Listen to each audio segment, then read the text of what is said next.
లేదు. ఫలితం ఏంటి తెలుసా మీకు? సుమారు 102 మంది ఒక 90 అడుగులు పొడుగున్నటువంటి పెద్ద పడవలో, ఇక మా వల్ల కాదు, మాకు స్వేచ్ఛ లేదు ఈ దేశంలో దేవుణ్ణి ఆరాధించడానికి అని భావించినటువంటి ప్యూరిటన్స్, వారిని ప్యూరిటన్స్ అని పిలిచారు. పరిశుద్ధతను ప్రేమించినటువంటి ఒక గుంపు. స్వేచ్ఛ లేదు దేవుణ్ణి ఆరాధించడానికి అని చెప్పి, దేవుణ్ణి ఆరాధించాలి స్వేచ్ఛతో అని చెప్పి ఇంగ్లాండ్ దేశాన్ని విడిచిపెట్టి ఎంతో ప్రయాసతో ప్రయాణం చేసి అమెరికా దేశాన్ని చేరుకున్నారు. అమెరికా దేశాన్ని చేరుకున్న కారణం తెలుసా?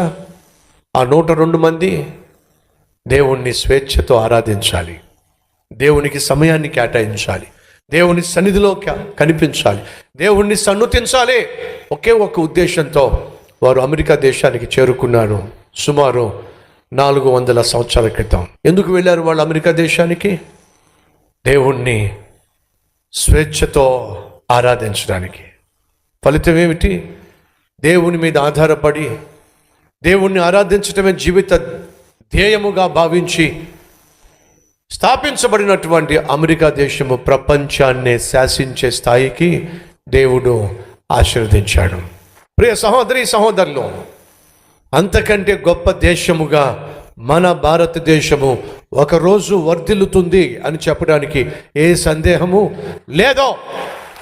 ఎప్పుడో మనిషిని సృష్టించిన దేవుణ్ణి మనం మర్చిపోకుండా ఆయనను ఆరాధించినప్పుడు, ఆయన ఆశించినట్టుగా జీవించినప్పుడు, నిన్ను వలె నీ పొరుగు వానిని ప్రేమించు అని ప్రకటించిన దేవుని వాక్యాన్ని మనం క్రియల్లో పెట్టినప్పుడు, మన దేశం కోసం, మన దేశ క్షేమం కోసం, మన దేశ అభివృద్ధి కోసం, ప్రపంచాన్ని శాసించే దేశముగా మన దేశము వర్ధిల్లడం కోసం మనం అందరం కలిసి ప్రార్థన చేసి ఆయన వాక్యాన్ని క్రియల్లో పెట్టి క్రీస్తు ప్రేమను లోకానికి చూపించినప్పుడు మన దేశం ప్రపంచాన్ని శాసించే దేశముగా ఖచ్చితంగా వర్ధిల్లుతుంది.